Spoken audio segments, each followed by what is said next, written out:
நாங்க வந்து இந்த குமரநகர் சுடுகாடு பகுதியில எங்களுடைய நல சங்கம் இங்க இருக்கு. நாங்க வந்து ஒரு 6, 7 வருஷமா இங்க நல சங்கம் உருவாக்கி வச்சிருக்கிறோம்.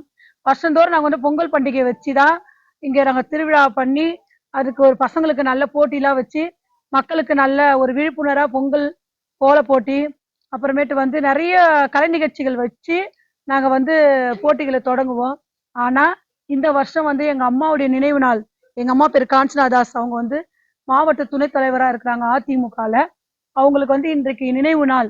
இந்த நினைவு நாளை ஒட்டி, நான் வந்து இந்த பொங்கல் விழாவ சரியா நான் கொண்டாடல. ஏன்னா, எங்க அம்மா எங்களுக்கு பெரிய ஒரு விஷயம். எங்க அம்மா வந்து எங்களுக்கு ஒரு நல்ல ஒரு வளர்ப்பிள்ளைங்கள வளர்த்து, இந்நாளுக்கு இந்த குமரநகர்ல ஒரு தன்னம்பிக்கையா நிக்கிறேன்னா, அது காரணம் எங்க அம்மா தான் முன்னோடி. அதனால இன்னைக்கு எங்க அம்மாவுடைய முதலாம் ஆண்டு நினைவு நாள். இந்த நினைவு நாளுக்கு முதியவர்களுக்கு எல்லோருக்கும் ஒரு 100 பேருக்கு புடவை குடுக்கணும்னு சொல்லிட்டு நானு ஐடியா வச்சிருந்தேன்.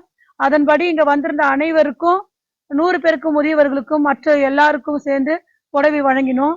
நம்மளுடைய காவல்துறை பி5 இன்ஸ்பெக்டர் பென்ஜிம் சார் அவர்கள் முன்னிலையில அவங்க வந்து எல்லாருக்கும் பரிசுகளை வழங்குனாங்க. புடவைகளை முதியவர்களுக்கு வழங்குனாங்க.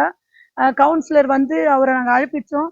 சில விஷய கால தாமதத்தால அவர் வர முடியாத நிலைமை ஆயிடுச்சு. ஆனாலும் அவரும் எங்களுக்கு போன வருஷம் ஜனங்களுக்கு நிறைய 100 புடவை கிட்ட கொடுத்தாரு.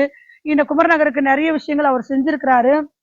இன்னைக்கு எங்க அம்மாவுடைய நினைவு நாள் அங்க எங்க குடும்பத்தாரோட நினைக்கணும்ன்றதுக்காக இங்க சின்ன ஒரு சுப நிகழ்ச்சி மாதிரி நடத்தி காவல்துறை அதிகாரிகள் மற்றும் என் குழுவில் இருக்கிற 8 நபர்கள், அப்புறம் பிரகாஷ் அண்ணன், ரஜினி அண்ணன் சொல்லிட்டு இங்க இருக்கிற மன்றத்தில் இருக்கிற ஆலோசகர் மற்றும் உறுப்பினர்கள் எல்லாரும் சேர்ந்து குமரநகர் முன்னிட்டு நாங்க இந்த மாதிரி எங்க அம்மாவுடைய முதலாம் ஆண்டு நினைவு நாள நாங்க இதை ஒட்டி எல்லாருக்கும் முதியோர்கள் புடவை வழங்கும் விழாவா மாற்றிட்டேன்.